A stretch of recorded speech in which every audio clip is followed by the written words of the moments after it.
Hello world of YouTube and welcome to my Foo Fighters Discography review. This is part 1, the 90s. If you would like to skip ahead to part 2, click the door for door. It takes you to magical places. And in that part I talk about the albums One by One, In Your Honor, the acoustic album Skin and Bones, Echo Silence, Patience, Grace, and the new album Wasting Light. Now if you've never listened to Foo Fighters, I'm ashamed. I'm disappointed in you. I'm very, very sad. I wish you would change that and listen to them. Give them a chance. They're the band that Dave Grohl formed after Nirvana was kaput. He is the frontman in this band, however, not the drummer, in most occasions. But in this part, I'm going to be talking about their albums, their self-titled album, The Color and the Shape, and There's Nothing Left to Lose. And if I were to describe their sound, I could say it's alternative rock, but to me, they're kind of a rock band that just has some mellow, alt-rock sounding rooted moments, because they have a lot of edge in quite a bit of their songs. And even their softer stuff kind of has that edge to it, which I find really intriguing and awesome. But enough about me jammering on about their sound. There's 3 albums I'm going to be talking about. Not much to cover, but let's get started anyhow. The first album they released was self-titled, that was released back in 1995. And this album really features everything you're going to get from the Foo Fighters for the most part throughout their whole career. You're going to have a big-ish opening with This Is a Call, which their openings get progressively better. You're going to have the softer stuff like Big Me and For All the Cows. You're going to have the very, very, very hooky choruses in songs like Alone and Easy Target. Even in This Is a Call, I'll Stick Around, and pretty much most of the songs on this album. Dave Grohl can write a really hooky chorus. And you're going to have another big-ish outro song.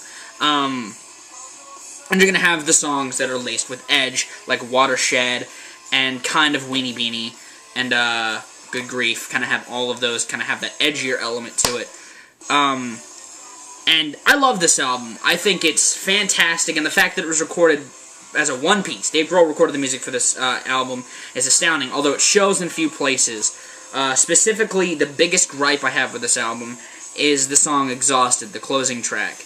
And in that, it starts with this really loud guitar, very loud and very rough, which is nice, kind of. You do have to turn down your music a little bit if you've been listening to it at even keel, but once the other instruments start to kick in, he takes the guitar and pretty much just goes, you know what? Throws it at the wall, throws the guitar at the wall, and mixes it down a lot, and it's just like this drop off of sound, kind of, and it's like, whoa. It takes you out of the song a little bit. And the vocals are very buried underneath the instruments on that song, and it's kind of... But aside from that, the only other complaint I have about this album is in the song Floaty, with the way the vocals are mixed, with that weird, kind of almost overproduced, maxing out, warpy effect. I just don't dig that at all.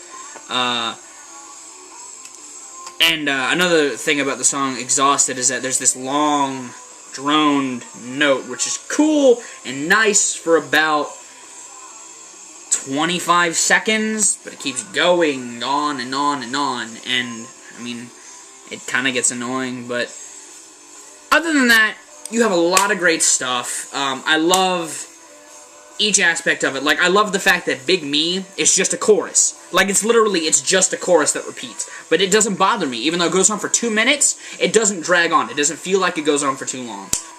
I feel a little longer and it would overstay its welcome, but none of the songs overstay their welcome. They're all innocent, great songs, you know. They show Dave's ability to write both soft stuff and really good edgy stuff. You know, Watershed is one of my favorite songs on this album. It's actually a toss-up. It's either Watershed or I'll Stick Around, because I love that edge in Watershed. It's, you know, kind of punkish. But then you also have I'll Stick Around with this great hooky chorus that has 2 choruses, you know, because it kind of fades out with that I'll stick around, and it sounds really awesome. But, I mean, both songs are great examples of the fair amount of difference in Dave Grohl's writing styles, because, I mean, yeah, Big Me and For All the Cows, great, softer ballads. Those two just do a great job of showing radio hits and Foo Fighters songs, like, as a comparison. This album just has songs that get stuck in your head for days, plain and simple. Yeah. My favorite song, like I said, is either I'll Stick Around or Watershed. One of those will be in the other thingy. let's continue. And the next album they released was Color in the Shape, which was released back in 1997, and this album was recorded with the band, Pat, Nate, and actually had William Goldsmith on drums, but he's not in the band anymore. And one of the elements of this album that they take out and disperse is the edgier side. Really, the only edgy song on here is My Poor Brain. But other than that, I mean, you have the bridges in both this song, Wind Up, and in Monkey Wrench with that bridge, which is astounding. And again, follows that great formula of the beginning and end. But in this, they kind of stretch that out to 2 songs, because Doll, I feel, is incomplete without Monkey Wrench. And Monkey Wrench is kind of incomplete because it has that just startup, the and it sounds so much better together that I kind of include them together as an opening track. And, I mean, this is a lot of people's favorite Foo Fighters album. It's not my favorite, but it's definitely in my top 3 of Foo Fighters albums. This album really showcases more of that great chorus side. I mean, a lot of the choruses on here: Wind Up, Monkey Wrench, My Hero, Everlong, Walking After You and Everlong being the ballads on the album. In February Stars is another one. And they showcase that side of the Foo Fighters more than the edgier side. And it isn't bad. I like, you know, all aspects of the Foo Fighters, like I said. It's a fantastic follow-up. It's better than the first album. It's better produced. The musicianship is better because there's more. Dave isn't doing everything. So, I mean, it's a fantastic album. I like it more than the first album, but it's, again, not my favorite. Has some of my favorites on here. Some of my favorite songs on here, though. Of course, you know, the hits Monkey Wrench, My Hero, those great songs. But my favorite song is actually probably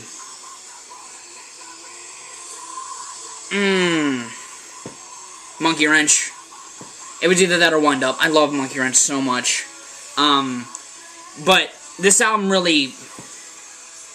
This album has a different pacing to it than the last album. It has this great boost. It's kind of like a shot from a cannon, because it has this great shot out in the beginning, and then it just fades slowly into softness. You know, it has 3 ballads in a row: February Stars, Everlong, and Walking After You. Everlong is a bit of a bigger sounding chorus, but still, it's this kind of ballad-y song. I recommend this album. I recommend pretty much all the material, some more than others, but yeah. Like I said, favorite song is Monkey Wrench. Fucking love this album, yeah. And the last album they released in the 90s, and the last album I'm going to talk about in this part was called, There's Nothing Left to Lose, which was released back in 1999, and like I compared the last album to a shot out of a cannon, this is more like throwing a rock across the lake. It starts off with that big boom with like Stacked Actors, which is still a chill song, and keeps getting progressively softer as the album goes along. And about halfway through, like around Aurora, it really hits the water and it falls down, and it's just like soft song after soft song after soft song, and MIA being this not as big ending. And while this has my favorite song by them, Learn to Fly, and it has, like, that first half is, you know, a lot of that somewhat edgy stuff, because it's very chill. Stacked Actors, even though it has, like, a really heavy like, guitar and bass line, it's a fairly chill song. It's not bad, it's just a weird change of pace for them. It seems like, beautiful songs, beautiful, you know, compositions, just a different take. And it's not my least favorite, but it's up there on the least favorites list. Now, like I said, it starts off kind of big-ish, with Stacked Actors being probably their weakest big opening track.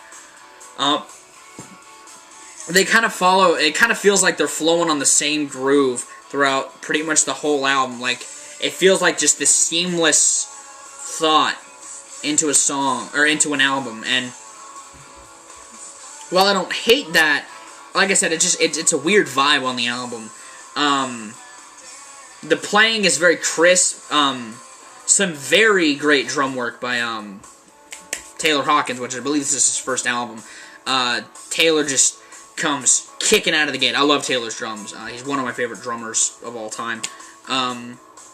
He provides a great backbeat while the band plays these just really chill songs. But on songs like Breakout and even on Gimme Stitches, he just has these great drum lines.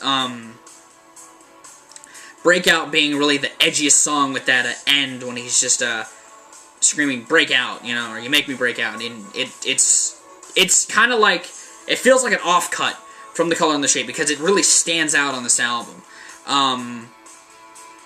But I mean, again, I don't hate this album. As a follow-up, it's not as good as the previous album was to the first album, but I mean, it's not bad. It is the last album people like of the Foo Fighters for a while, which I find surprising.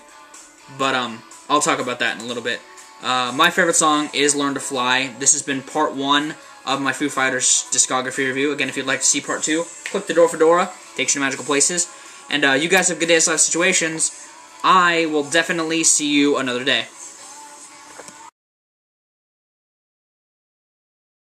Saying words, I sing them, and you hear me, and you cry, and you wish things were different between us.